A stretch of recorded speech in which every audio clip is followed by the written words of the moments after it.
But later that night I had a dream, in which I was at Garies. I soon observed a short monk. This monk addressed me and said, "I am Nicholas. Why do you doubt that my grave is here? Have you forgotten what Saint Raphael did to you? You shall suffer greater punishment from me." On the following day, the 13th of June, I went and described my dream to the members of the committee. That is, to those who had commissioned me to dig. After they gave me a patient and attentive hearing, they charged me to proceed with the excavation. Okay, well, I thereupon resumed the digging. I was assisted by another workman. After some difficult digging, the grave containing the skeleton of Saint Nicholas was uncovered. Thus, the 13th of June came to be a day of great rejoicing for the believers.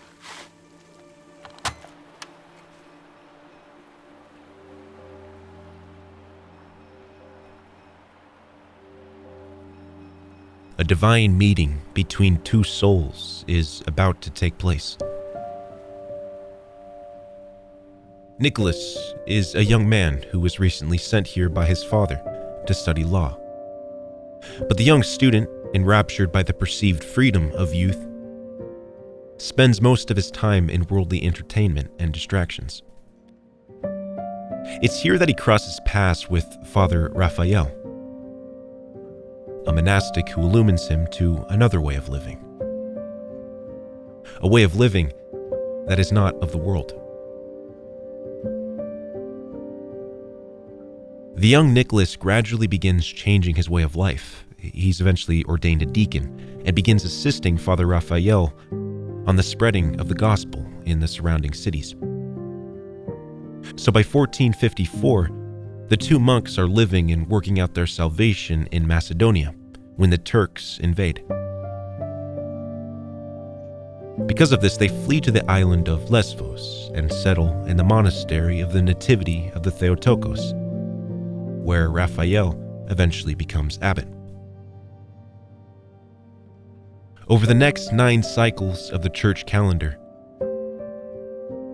the monastery continues its cycle of services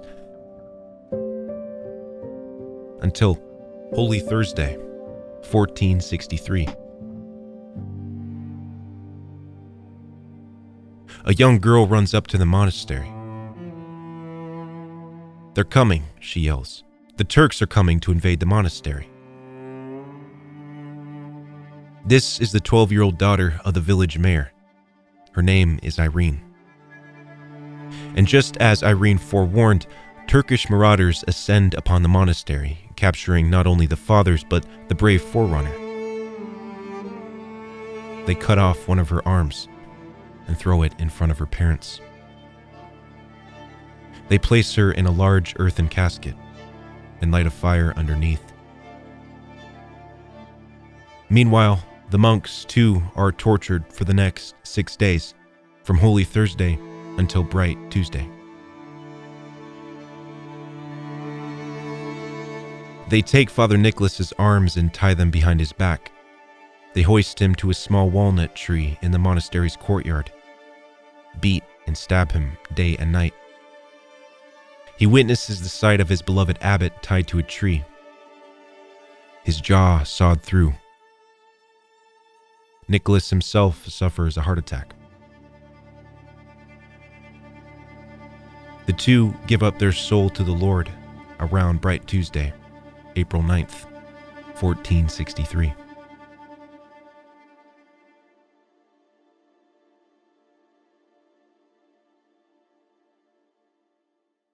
For the following centuries,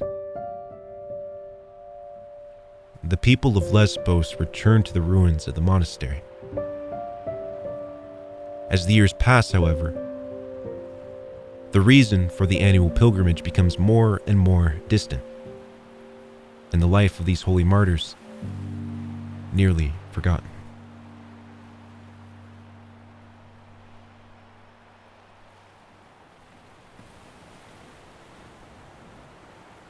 A pious man by the name of Angelos Ralis decides to build a chapel near the ruins of the monastery. Workers, clearing ground for construction, find bones on the ground, soon discovered to be the relics of Saint Raphael.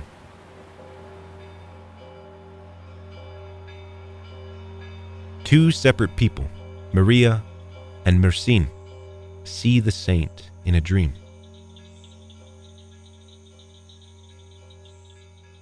In the left front yard, northwest of the ancient church, he tells them, there is the tomb of Deacon Nicholas. The precise spot in the yard, however, they still cannot see. So 6 months pass until Mercine dreams a dream again.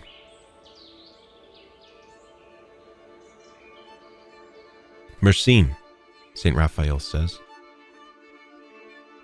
gaze now upon my deacon Nicholas. Give heed to where his grave is located. You shall remove him on a rainy day.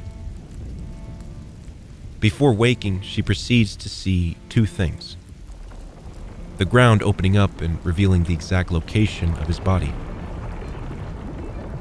and a monk standing beside Saint Raphael.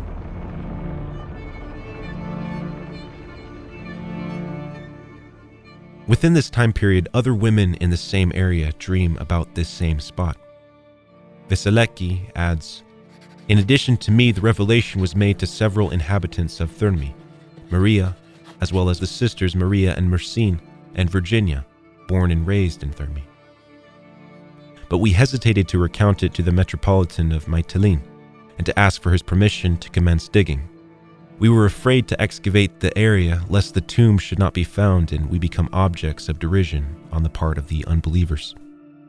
But we finally plucked up the courage and divulged our dreams. After hearing us, the Most Reverend Metropolitan gave us permission to dig. The task of excavating was assigned to Dukas. He was asked to dig at the spot where all of us agreed that the tomb was located. That is, according to the messages we had received in our dreams. About this day, the excavator, Dukas, adds, I maintain that there cannot be a tomb there. Why? Simply because the terrain was sloping. But I fell in with their plan and performed a little digging, only to find that the soil was as hard as rock. I therefore stopped the work that day. But later that night I had a dream, in which I was at Caries. I soon observed a short monk. He was sitting at the spot I had begun digging earlier that day. This monk addressed me and said, I am Nicholas. Why do you doubt that my grave is here? Have you forgotten what Saint Raphael did to you? You shall suffer greater punishment from me. On the following day, the 13th of June, I went and described my dream to the members of the committee. That is, to those who had commissioned me to dig. After they gave me a patient and attentive hearing, they charged me to proceed with the excavation. Okay, well, I thereupon resumed the digging. I was assisted by another workman named Nicholas Poderas. After some difficult digging, the grave containing the skeleton of Saint Nicholas was uncovered. Thus, the 13th of June came to be a day of great rejoicing for the believers, especially those who had been following closely the events at Thermi and Caries.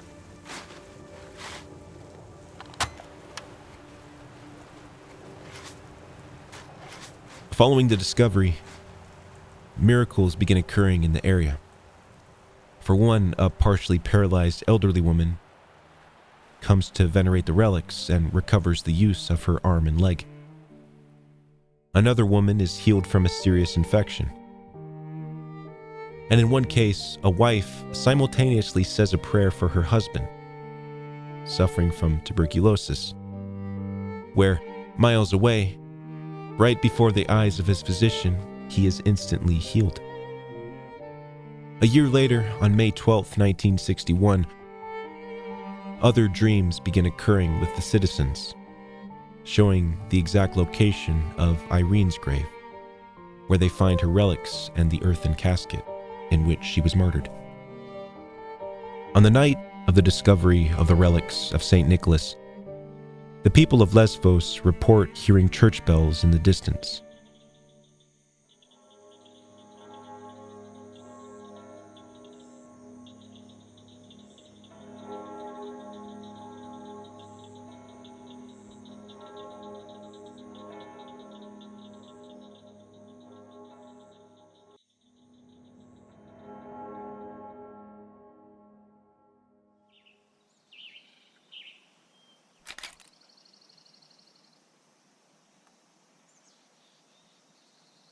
It is the summer of 1995,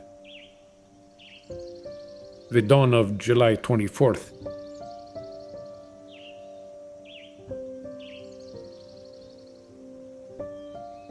It is not dawn yet, and the night spreads its beneficial dew, mixed with the fragrance of the evening primrose, of the honeysuckle, and of the jasmine on people who enjoy a peaceful sleep after the fatigue of a hot summer day.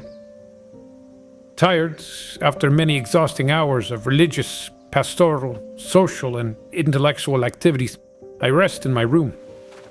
Suddenly, I wake up baffled by a dream so intense that, even awake, I feel that I am still experiencing it. I saw an elder standing on a certain kind of rock that was in a location of a peculiar morphology. To his right, I noticed a young female figure, and to his left, an ascetic male figure.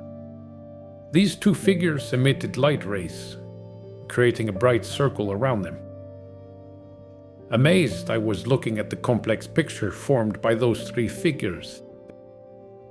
Being in awe, I dared to ask, "Who are you, elder?"